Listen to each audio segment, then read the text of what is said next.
Avança no Senado a PEC 8 de 2021, que quer limitar o poder dos ministros do STF.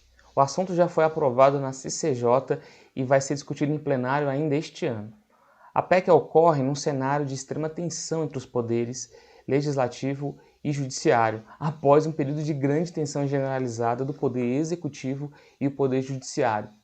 No entendimento de alguns senadores, as manifestações dos ministros do STF vêm se tornando cada dia mais despropositadas, fora de contexto e exageradas. A PEC, na verdade, foi proposta em abril de 2021, mas somente agora ela tem atraído a atenção dos senadores, em especial do presidente do Senado, o senador Rodrigo Pacheco, que tem tido especialmente e individualmente algumas questões discutidas com o STF, algumas tensões também com os ministros do STF. Mas afinal de contas, essa nova PEC que limita o poder e a atuação dos ministros é radical, é extremista, atende à ala bolsonarista do Congresso Nacional e da sociedade? Vamos conversar um pouco sobre isso nesse vídeo. Bom, o primeiro passo é a gente analisar quais são, enfim, as principais propostas dessa PEC, né? Que é uma PEC grande, talvez não daria tempo da gente ir detalhe por detalhe aqui. Mas são três pontos que chamam bastante atenção e que talvez sejam mais importantes, né? O primeiro é o pedido de vista. O pedido de vista é quando o assunto já está sendo discutido pelo plenário e algum ministro pede vista, ou seja, ele suspende aquele julgamento para analisar com mais calma o processo e poder emitir a sua opinião com mais fundamento. Isso na teoria, porque na prática o que acontece muitas vezes é que o pedido de vista é um artifício utilizado por aquele ministro que não tem interesse no julgamento, ou que o julgamento vai contrário ao que ele quer. Então o pedido de vista ele funciona como uma forma de suspender aquele julgamento e deixar a situação sem decisão por tempo indeterminado. Apesar de no regimento do STF ter algumas regras sobre o pedido de vista, o que acontece na prática é que ele não tem prazo e os ministros podem ficar meses, talvez anos, sem devolver o processo e sem um julgamento daquela matéria. Não há dúvida de que isso é um artifício e é um atalho ruim para o sistema jurídico, porque causa bastante instabilidade e insegurança jurídica.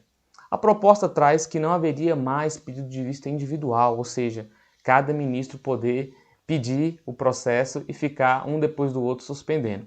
O pedido de vista seria geral e coletivo e teria um prazo. O prazo seria de 6 meses. Em 6 meses, o ministro deveria devolver o processo para julgamento. Caso não seja devolvido em 6 meses, pode haver uma prorrogação para mais 3 meses e depois a matéria seria obrigatoriamente discutida. Ela entraria na pauta do STF. Outro ponto da proposta da PEC é sobre medidas cautelares. O que são medidas cautelares?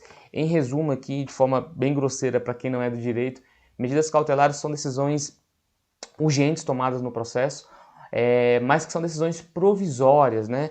Ela pode até parecer decidir o processo para um lado ou para o outro, mas na verdade ela é só uma medida cautelar, ela só protege aquele assunto, né, o objeto daquele processo. Mas o que acontece na prática, de novo, né, a diferença entre teoria e prática, é que as medidas cautelares têm funcionado como medidas efetivas. Primeiro porque elas, em muitos casos, acabam por resolver a matéria ou dar a indicação muito clara de qual seria a solução daquela matéria. E ainda elas permanecem cautelares para a vida toda, né? Eram para ser decisões provisórias, ou seja, por tempo limitado, mas por uma série de fatores essas decisões cautelares acabam sem julgamento definitivo e se protraindo no tempo sem uma decisão final. Então a proposta é que, de novo, que as cautelares tenham um prazo, né? Assim como o pedido de vista. Então as medidas cautelares, as decisões cautelares teriam um prazo de 6 meses, né? Seriam de fato provisórias e após esse prazo elas travariam a pauta do STF, ou seja, elas teriam preferência caso não fossem discutidas, nenhuma outra decisão nenhum outro julgamento poderia ocorrer. Então essa também é uma mudança, coloca um limite, um prazo específico em um assunto tratado pelo STF. Por fim, outro ponto que me pareceu bastante interessante são sobre as decisões monocráticas, né? O que significa uma decisão monocrática? Significa que somente um juiz opinou sobre aquele tema, ele decidiu sobre aquele tema, né? Mais uma vez, na teoria, isso é a exceção, né? As decisões devem ser decididas, devem ser tomadas pelo plenário do STF, ou seja, os 11 ministros devem se reunir, analisar o tema e proferir ali as suas decisões, mas na prática as decisões monocráticas ocorrem com frequência e são decisões de temas importantes, que são decididas não pelo STF, e sim por um ministro do STF que acaba tomando ali, acaba sendo sorteado naquele processo e decide de vez aquele assunto. Com a PEC, as mudanças são duas, né, principalmente. Primeiro, fica sendo proibido decisões monocráticas para suspender lei de efeitos gerais. Resumindo, o Congresso Nacional ele aprova uma lei, essa lei o STF considera, ou um ministro, né, que é monocrático, um ministro considera essa lei inconstitucional, suspende os efeitos dessa lei. Então, para o Congresso Nacional isso é muito ruim, porque o processo legislativo ele leva muito tempo, muitos senadores e deputados se envolvem nesse processo, atendem a diversos interesses diferentes e acabam por aprovar uma lei. E depois um ministro, sozinho, né, ele consegue vetar, ele consegue suspender uma lei que foi aprovada por um poder constitucional. Então é uma questão muito polêmica, muito sensível mesmo. Nesse caso, a proibição monocrática. De novo, cuidado, não há uma proibição do STF julgar a inconstitucionalidade. O STF continua podendo julgar a inconstitucionalidade das leis aprovadas pelo Congresso. O que não pode é um ministro do STF decidir. Essa é a mudança, né? E uma outra mudança é que também um ministro do STF não poderá mais suspender atos de chefes dos outros poderes. Então o que acontece é que um poder executivo, no caso o presidente da República, emite um ato, e no caso do poder legislativo, o presidente do Senado aprova um ato, qualquer que seja, e esse ato é questionado, vai para o STF e um ministro só, monocraticamente, pode suspender o ato. Então é uma questão também muito sensível e polêmica, né? Porque é um poder desmentindo o outro, né? Desautorizando o outro. E não é feito pela figura máxima do órgão, que seria, no caso, o plenário do STF, ou até o presidente do STF, né?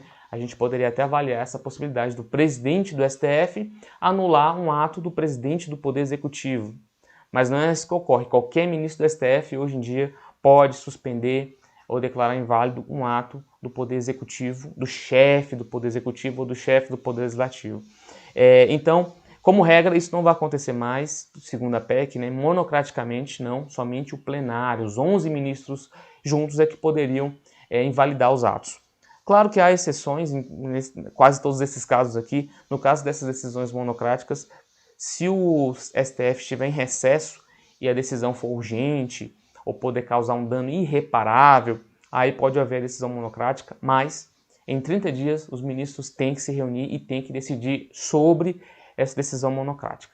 Bom, então esses são os pontos principais que já dá para a gente fazer uma análise em geral dessa PEC. Mas o mais importante é falar o que não está na PEC, né? Que são medidas discutidas nos últimos anos, principalmente por alas bolsonaristas do Congresso Nacional e também por movimentos sociais que se identificam com os ideais de extrema-direita. Entre elas estava o aumento do número de ministros, né? Ou seja, não com o objetivo, claro, de melhorar a qualidade das decisões, né?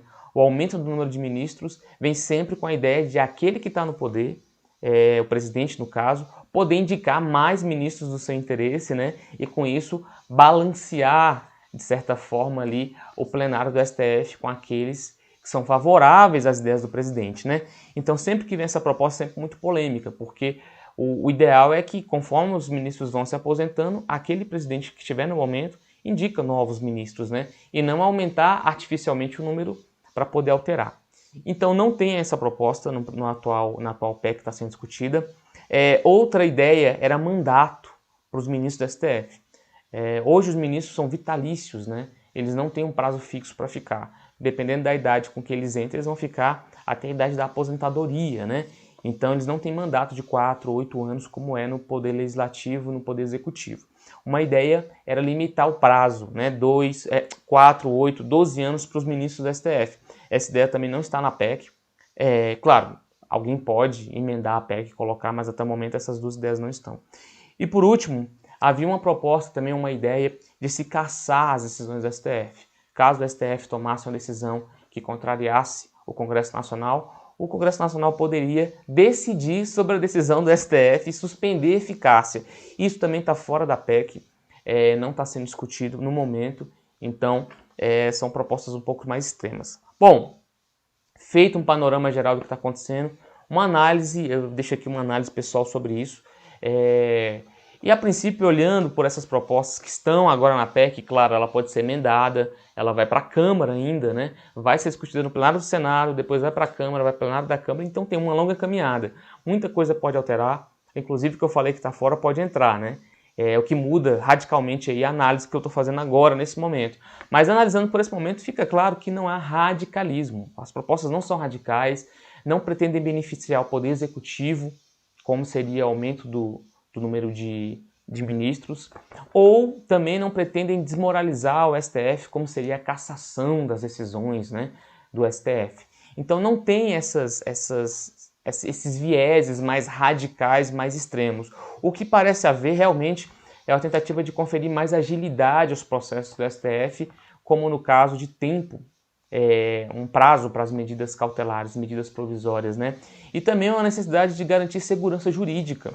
Quando um ministro do STF solitariamente consegue suspender atos do Poder Executivo ou declarar uma legislação inconstitucional, sem análise dos outros 10 ministros, realmente a gente cria uma insegurança, né, jurídica muito grande, porque essa não é a decisão do STF, é decisão de um ministro, e os outros ministros depois podem, inclusive, rever essa decisão. Então, enquanto isso não ocorre, o STF ainda, de fato, não se pronunciou, né? Então, a gente cria um cenário de instabilidade, de incerteza institucional, quando as decisões são tomadas por um ministro. Sem falar, claro, individualismos, né? Cada ministro tem sua visão de mundo, tem suas visões, inclusive, políticas.